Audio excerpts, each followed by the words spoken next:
Hello, everybody. So, Steph is going around accusing people, doxing her kids over and over again. She's accusing me, she's accusing all kinds of people. She cannot decide who actually is it. And I can tell you this much, no one on here doxes her kids. She hasn't provided any proof that there was an actual dox of her kids.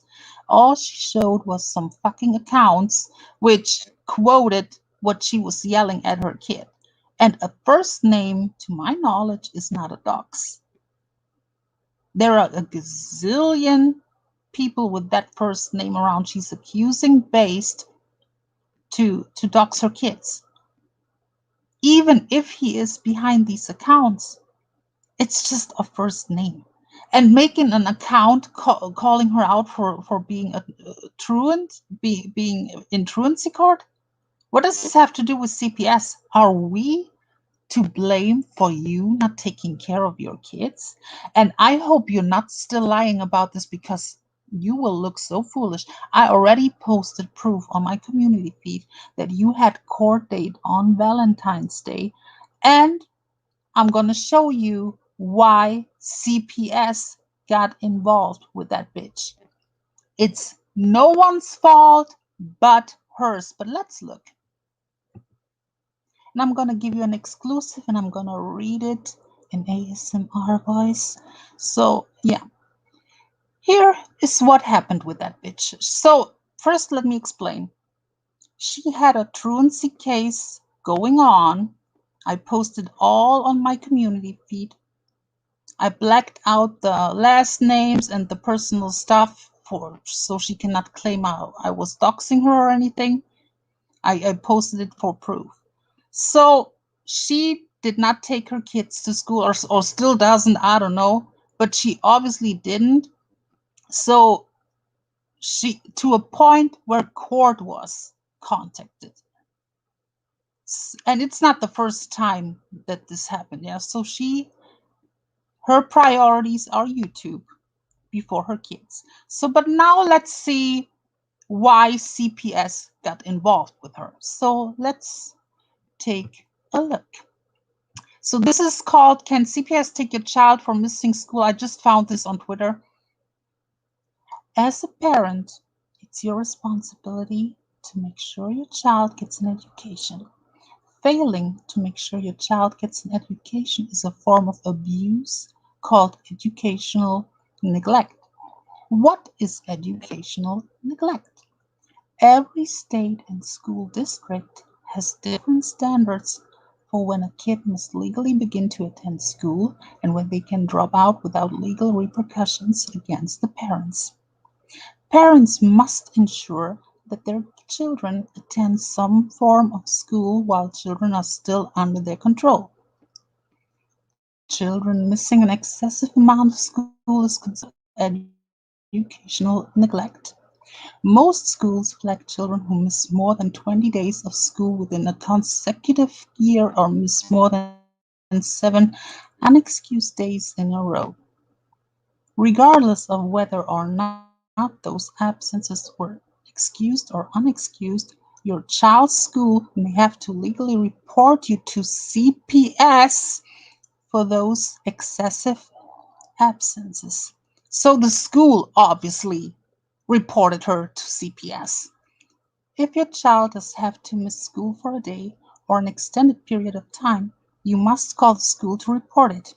As long as your child is under your control, meaning they live with you or you have primary custody of them, you must ensure they attend school.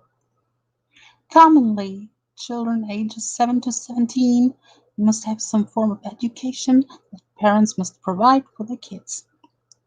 Parents who fail to ensure their children attend or neglect their or other educational needs can face fines, orders to attend school with the child, mandatory parenting classes, community service, mandatory counseling, and other social services. Isn't that fucking sad that someone has to get fucking fines or like mandatory parenting classes because they are fucking lazy and fucking are not able to get themselves off a fucking stream in the early mornings to give their children some attention. Let's go ahead. Parents of chronically absent kids often receive notices about their child's truancy. If your child has excessive absences or tardies, the school will normally intervene before they report the neglect to CPS. What are excessive absences? Even just missing one day of school can make children feel like they're falling behind. To stop this, many school districts and states have outlined their own specific guidelines on what's considered excessive absences. Even if the absences are excused, a school will still look into the flagged child. There isn't always an exact number of absences. However, there is normally a protocol for how a school district will handle suspicions of neglect. Parents who do commit educational neglect often have other issues which may contribute to kids missing school. In this case, allegedly drug abuse. For instance, one case found a 15-year-old boy missing school to take care of his younger siblings while his mom worked. The sudden change happened because the father had just left, making childcare unaffordable for the family. Most school districts will investigate excessive absences and notify parents before filing a report to CPS. This intervention will determine the extent of what the CPS must address. Any information or background which explains the excessive and unexcused absences is considered in the report. CPS report details may include if the parent has contributed to excessive absences, any background or reasoning for the excessive absences, if the parent failed to effectively address the excessive absences after school intervention, if the absences have affected the child's education. This helps CPS determine if a parent has neglected their child's educational rights and needs. What to do if your child's school files a CPS report? CPS is legally required to investigate every report that's made. They do this to ensure the safety of every child, even if the report is false. Your child's school is also responsible for reporting educational neglect to CPS if there are excessive absences, excused or unexcused.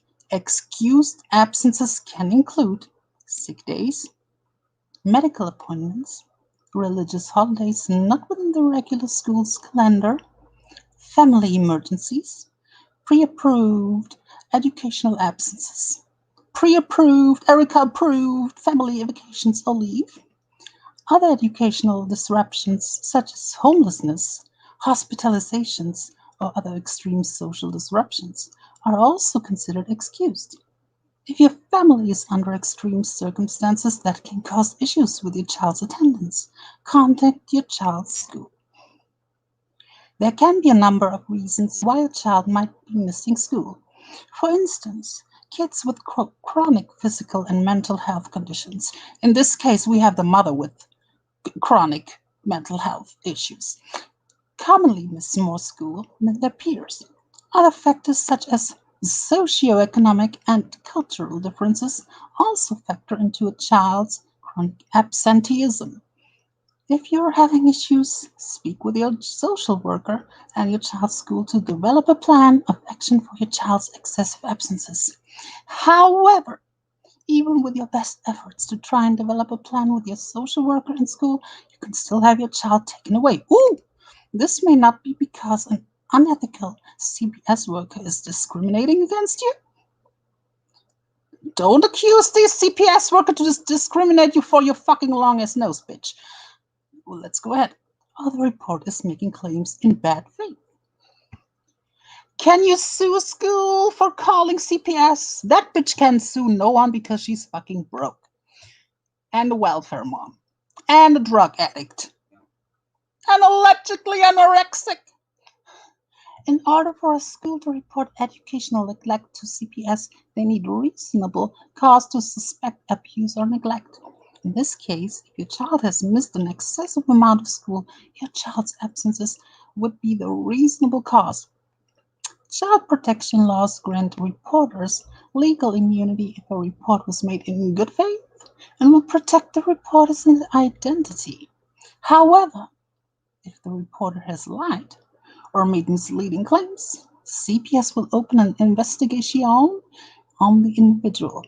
You can also take legal action against reporters or the school if the report was made in bad faith.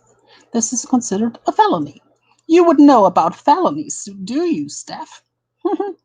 You weren't given notice of your child's excessive absences. The absences were excused and known by the school. You've taken active steps to stop the absences, which he doesn't. To find out more on whether or not you have a case, call my case helper to speak to a family lawyer. Our partners can offer legal advice on your CPS investigation. What to do if you're under a neglect investigation? Almost half the reported child abuse cases begin as educational neglect. Neglect can mean the parent has failed to provide basic needs for their children. This form of abuse neglects a child's basic needs from housing to personal hygiene. Well, in this case, it's the mother who is lacking of personal hygiene, allegedly. These issues are often a result of poverty, addi- addiction, which in this case is fitting, or other issues within the family. If your family has had issues and you've regretfully neglected your children, call a lawyer if you can afford one. A lawyer can help you take steps towards getting custody of your children back from CPS. One mistake should mean you lose your children forever. There are all there are ways your lawyer and the social worker can help you fight to get your children back.